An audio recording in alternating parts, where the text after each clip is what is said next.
नमस्कार दोस्तों, आप सभी का अपने YouTube channel Vedanta GS academy में स्वागत करता हूं। आज हम लोग बात करेंगे सनातन बोर्ड के बारे में। काफ़ी समय से हम लोग समाचार पत्रों में, सोशल मीडिया में सुन रहे हैं, देख रहे हैं कि सनातन अपने देश में, भारत में एक सनातन बोर्ड बनाने की मांग हो रही है। खासकर अपने हमारे हिंदू धर्म से जुड़े हुए धर्माचार्यों के द्वारा। तो इसके बारे में बात करेंगे। सनातन क्या है, सनातन बोर्ड कैसे काम करेगा, उसकी आवश्यकता क्यों पड़ रही है। जैसे मुस्लिमों के लिए मुस्लिम पर्सनल लॉ बोर्ड है या वक्फ बोर्ड है, जो उनके मस्जिदों की, उनके जो भी धार्मिक संस्थाएं हैं उनकी देख रेख करता है।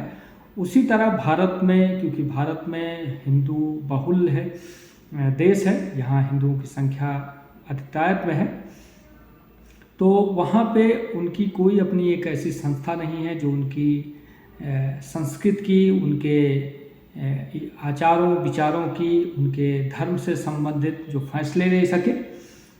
क्योंकि हमारे देश में हमारा देश जो है वो धर्मनिरपेक्ष देश है। किसी एक धर्म को इसमें ऊपर नीचे वाली बात नहीं है कि हिंदू ऊपर हैं, मुस्लिम नीचे हैं, या ईसाई या सिख, सभी धर्म बराबर हैं। तो सबकी अपनी अपनी संस्थाएं हैं, अपने अपने एक केंद्रीय बॉडी है जो उनके कामों को देखती है।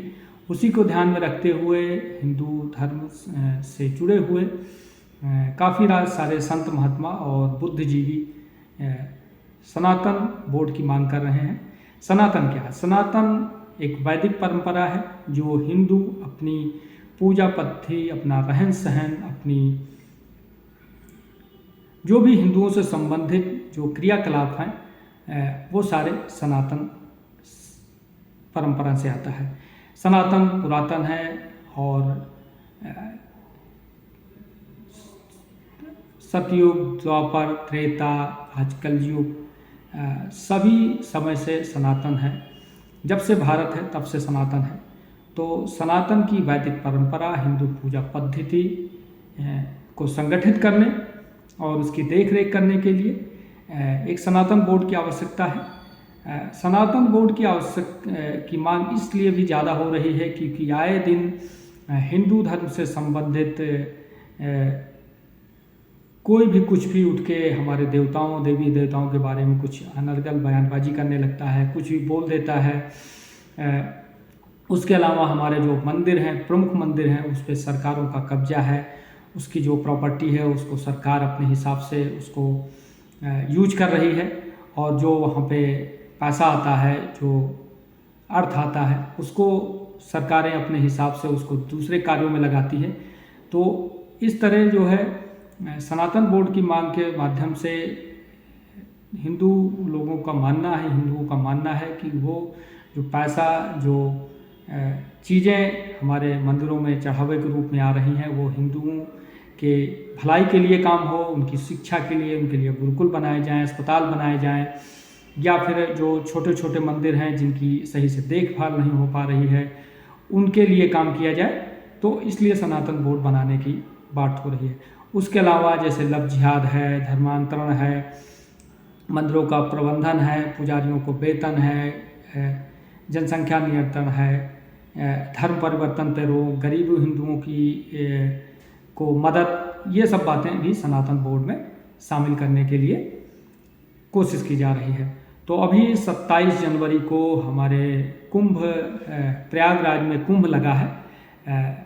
वहाँ पे हमारे कुछ हिंदू भाई एक भगदड़ के कारण लगभग 30 लोगों की मृत्यु हो गई। उनके लिए हम संवेदना भी व्यक्त करते हैं, और लगभग 60 लोग वहाँ पे घायल हैं जिनका सरकारी उपचार हो रहा है।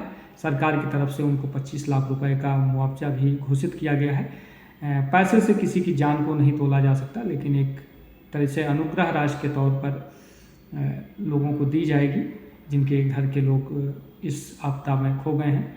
तो उनके लिए मैं अपनी संवेदना व्यक्त करता हूँ। वहाँ पे 27 जनवरी को एक धर्म संसद का आयोजन होता है, जो हमारे भागवत कथा आचार्य हैं देवकीनंदन ठाकुर जी, ये चौथी धर्म संसद थी जिसमें सनातन बोर्ड बनाने की मांग हो रही है। तो वहाँ पे हुई थी, वहाँ पे एक मसौदा जो है सरकार को मतलब तैयार किया गया है कि सनातन बोर्ड कैसे काम करेगा या उसकी रूपरेखा क्या होगी, तो उसके बारे में जानेंगे। चतुर्थ सनातन धर्म संसद बैठक में सनातन बोर्ड हिंदू बोर्ड अधिनियम 20 के नाम से जाना जाएगा। इसके प्रस्तावना में कहा गया है कि यह अधिनियम भारत में हिंदू मंदिरों, उनकी संपत्तियों, निधियों, सनातन धार्मिक परंपराओं का प्रबंधन, संरक्षण और निगरानी के लिए केंद्रीय सनातन हिंदू बोर्ड की स्थापना करेगा। इसमें आगे कहा गया है कि प्रमुख सनातन धर्म उसके सांस्कृतिक धरोहरों को संरक्षित करने हुए मंदिरों के संसाधनों के प्रबंधन, पारदर्शिता और जवाबदेही सुनिश्चित करेगा। इस प्रारूप में यह भी कहा गया है कि सनातन हिंदू बोर्ड को एक स्वतंत्र निकाय के रूप में सरकार मान्यता दे और संसद के द्वारा इसको बिल के द्वारा इसको पारित करे और एक स्वतंत्र निकाय के रूप में कार्य कर सके, जो हिंदू मंदिरों, उनकी संपत्तियों, उनकी निधियों की देखरेख के लिए उत्तरदायी होगा। और इसमें वही व्यक्ति शामिल होगा जो हिंदुत्व और हिंदू धर्म में विश्वास रखते हुए सनातनी परंपराओं की सेवा की प्रबल इच्छा रखता हो। और तो ये सब मांगे की गई हैं सरकार से।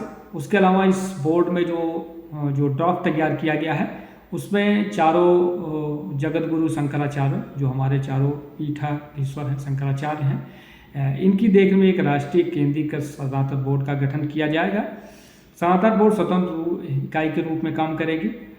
इसमें केंद्रीय बोर्ड में 11 सदस्य अध्यक्ष सहित अध्यक्ष मंडल में 11 सदस्यों को शामिल किया जाएगा, जिसमें चारों संप्रदाय के प्रमुख जगत गुरु, सनातनी अखाड़ों के 3 प्रमुख व्यक्ति, एक संरक्षण बंदर द्वारा नामित व्यक्ति और 3 अन्य प्रमुख सदस्यों को में प्रमुख संत, कथाकार और धर्माचार्य को शामिल करने का प्रस्ताव किया गया है।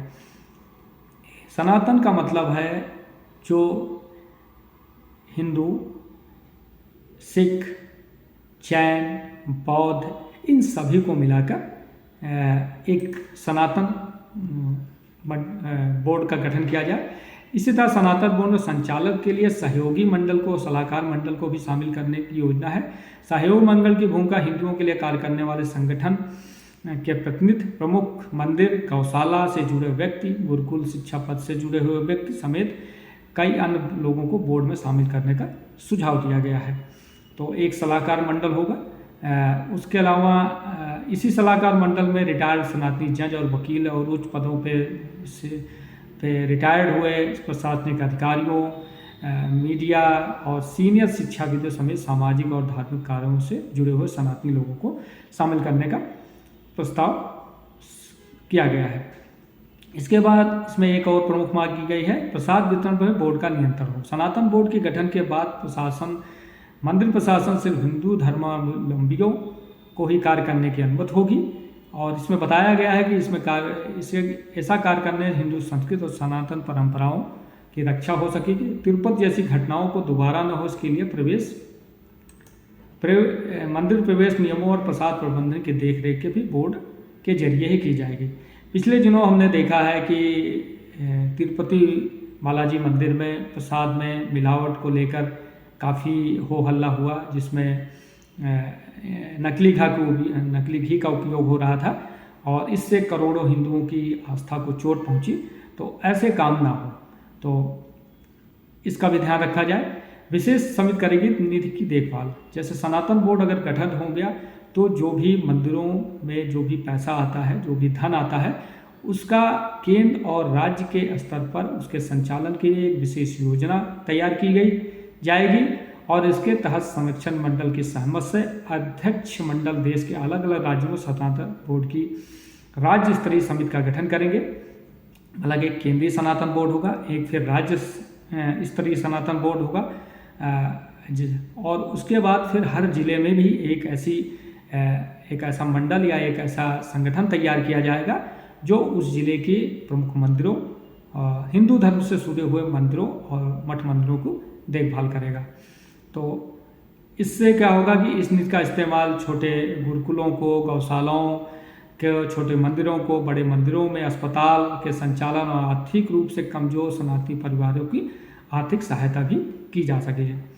इस बोर्ड में अधिनियम के तहत केंद्रीय सनातन बोर्ड के संरक्षक और सदस्यों को लोक सेवक के रूप में भी नामित करने की सलाह दी गई है, जिसमें इसकी जिम्मेदारी सुनिश्चित हो सके। सनातन बोर्ड सभी बड़े मंदिरों के पुजारियों को नियुक्त करेगा, जिसके लिए पारंपरिक योग्यता और धार्मिक ज्ञान की जानकारी मुख्य मापदंड होगा। इसके अलावा इसमें सनातन बोर्ड का जो गठन होगा, इसमें जो हिंदू मंदिरों की या हिंदू धर्म संप्रदाय की जो भूमि है जिस पे वक्फ बोर्ड अपना दावा करता है, उससे वक्फ बोर्ड से वो ज़मीन वापस लेने का भी सनातन बोर्ड प्रयास करेगा। और इसके अलावा इन सनातन बोर्ड का वो मंदिर जो सरकार के नियंत्रण में हैं, उन्हीं को उस सनातन बोर्ड में शामिल किया जाएगा। सरकार से लेकर उसको प्रबंधन, उन मंदिरों का प्रबंधन जो है, देश के ज़्यादातर बड़े मंदिरों पे सरकार का नियंत्रण है। सरकार ही अपने लोगों को वहाँ रखती है, उन्हीं के देख रेख में जो है वहाँ की सारी परंपराएं, विधियाँ संपन्न की जाती हैं। तो उन सभी मंदिरों को सनातन बोर्ड अपने अंडर में रखेगा और वहाँ की सारी जो विधियाँ हैं, जो परंपरा है, पूजा पद्धति है, लोगों की जो नियुक्तियाँ होगी वो सनातन बोर्ड करेगा। और उसके अलावा भी जो निजी मंदिर हैं या गौशालाएं हैं या अन्य संस्थान हैं, उनको भी लोग स्वेच्छा से आवेदन करके सनातन बोर्ड के अधीन कर सकते हैं। तो ये इस तरह जो है एक सनातन बोर्ड का गठन किया जाएगा।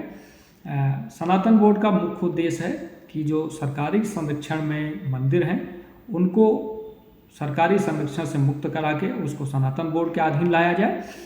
सनातन बोर्ड को एक संवैधानिक दर्जा दिया जाए।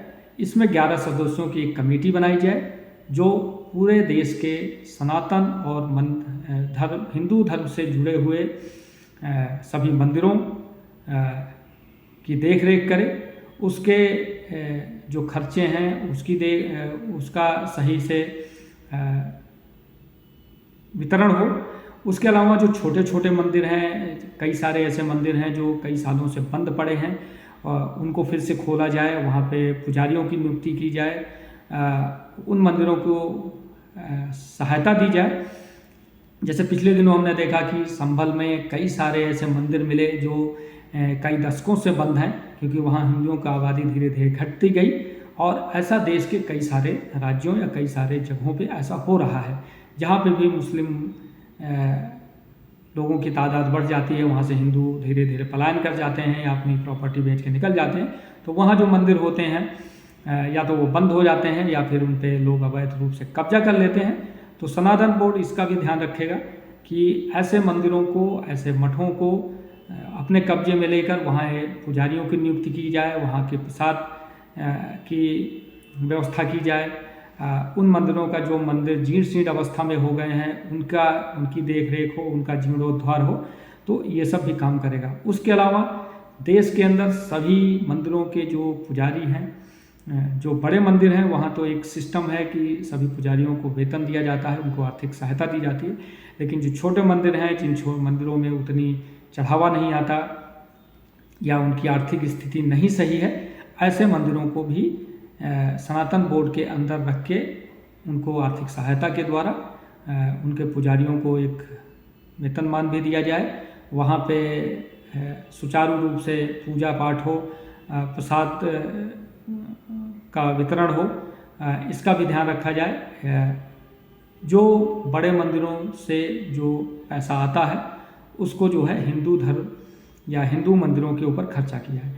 उसके अलावा सभी बड़े जो मंदिर हैं वहाँ एक गुरुकुल बनाया जाए, जैसे गरीब हिंदुओं के बच्चों को उसमें मुफ्त शिक्षा दी जाए, अस्पताल बनाए जाएं और ख़ासकर जो हमारी वैदिक परंपरा चिकित्सा पद्धति है उसको फिर से पुनर्जागृत किया जाए। और उसके अलावा भी जो एक सबसे बड़ा एक कारण ये भी है कि हिंदू धर्म में बहुत सारे लोग जो अपना धर्म परिवर्तन कर देते हैं गरीबी के कारण, खासकर ग्रामीण क्षेत्रों में या जो आदिवासी क्षेत्र हैं वहाँ पे ईसाई मशीनरियों के द्वारा बहुतायत में धर्म परिवर्तन कराया जाता है, तो उस पर भी एक तरह से रोक लगेगी। उसको भी ध्यान रखते हुए सनातन बोर्ड की मांग की जा रही है। तो ऐसे गरीब परिवारों को, गरीब लोगों को भी सनातन बोर्ड के माध्यम से एक उनकी सहायता की जाएगी धन से भी, ताकि वो गरीबी रेखा से ऊपर आ सकें और अपना धर्म परिवर्तन न करें। तो इस वजह से सनातन बोर्ड की मांग जोर शोर से हो रही है। अभी ये चौथी धर्म संसद थी 27 जनवरी को जो हुई है, और जिसमें एक सनातन बोर्ड का मसौदा पेश किया गया है, जो मैंने आपको बताया कि इसका कैसे गठन किया जाएगा। इस सनातन बोर्ड और जो एक तरह से मार्गदर्शन मंडल होगा, या ये कहते हैं एक केंद्रीयकृत ये बोर्ड होगा। उसके बाद राज्य स्तरीय बोर्ड होंगे, फिर जिला स्तरीय बोर्ड होंगे, जिसमें से सभी संप्रदायों से, मतलब हिंदू धर्म में बहुत सारे संप्रदाय हैं, बहुत सारी जातियां हैं, अनुसूचित जातियां हैं। तो उन जो संगठन बनेगा उसमें सभी को प्रतिनिधित्व दिया जाएगा। उसमें अनुसूचित जातियों, अनुसूचित जनजातियों को भी, आदिवासियों को भी उनमें प्रतिनिधित्व दिया जाएगा। समाज के जो वरिष्ठ जो बुद्धिजीवी हैं उनको उसमें जगह दी जाएगी। इसी तरह जो जिले स्तर के होंगे वहाँ पे जिले से जो सम्मानित व्यक्ति हैं या जो गौशालाएं चला रहे हैं, जो आचार्य हैं, उनको उसमें सम्मिलित किया जाएगा। इसमें प्रधानमंत्री, राष्ट्रपति और लोकसभा अध्यक्ष को भी नामित करने का प्रस्ताव किया गया है, एक तरह से कि इनको भी पदेन सदस्य के रूप में नामित किया जाए। और इनका चुनाव भी हर 4 साल पे इनका चुनाव हो। जैसे अध्यक्ष का एक आदमी 2 बार अध्यक्ष, 4 साल के लिए 2 बार अध्यक्ष हो सकता है, और उपाध्यक्ष बनाए जाएँ, मतलब एक अध्यक्ष 4 उपाध्यक्ष हों और बाकी सारे और सदस्य के रूप में शामिल किया जाए। तो अभी ये मसौदा तैयार किया गया है, इसको सरकार के पास भेजा जाएगा। सरकार इस पर कैसा कदम उठाएगी ये आगे पता चलेगा। तो सनातन बोर्ड के बनने से कई सारी चीज़ों पे रोक लगेगी। हम देखते हैं कि आए दिन टीवी चैनलों पे, सोशल मीडिया पे हिंदू धर्म, हिंदू देवताओं से संबंधित अनर्गल टिप्पणियाँ लोगों के द्वारा की जाती रहती हैं, जिसमें हजारों, लाखों, करोड़ों हिंदुओं की धार्मिक भावनाएं आहत होती हैं। तो एक तरह से इस निंदा पे रोक लगेगी। उसके बाद लव जिहाद, हिंदुओं की, हिंदू बच्चों के साथ उनको धर्म लव जिहाद के माध्यम से उनकी शादी दूसरे धर्म में कर दी जाती है। फिर उनको धर्म परिवर्तन के लिए जो है दबाव डाला जाता है, कई बार उनको मार भी दिया जाता है। तो उस पर भी रोक लगेगी। जनसंख्या नियंत्रण पे भी काम होगा। मंदिरों का समुचित प्रबंधन होगा। जो हमारे छोटे छोटे मंदिर हैं या जीर्ण मंदिर हैं या बहुत सालों से बंद पड़े मंदिर हैं, इनकी सही देखभाल होगी, उनका सही प्रबंधन होगा। पुजारियों को, पंडित पुजारियों को एक समुचित वेतन दिया जाएगा। इसके अलावा जो मंदिरों से आय होगी उससे गुरुकुल की स्थापना होगी। गुरुकुल शिक्षा पद्धति को लाया जाएगा। पहले के समय में शिक्षा के लिए गुरुकुल ही होते थे, जहाँ पे आचार्य और गुरु शिष्य की परंपरा चलती थी। तो वैसे गुरुकुलों की स्थापना की जाए। उसके अलावा अस्पतालों की स्थापना हो मंदिरों में, सभी मंदिरों में, बड़े मंदिरों में, जहाँ पे गरीब और असहाय लोगों की देखभाल हो सके। इसके अलावा गरीब हिंदुओं की या जो हमारे पिछड़े वर्ग के लोग हैं जो पैसे से उतने मजबूत नहीं हैं, उनकी मदद की जाए। धर्म परिवर्तन पर रोक लगे।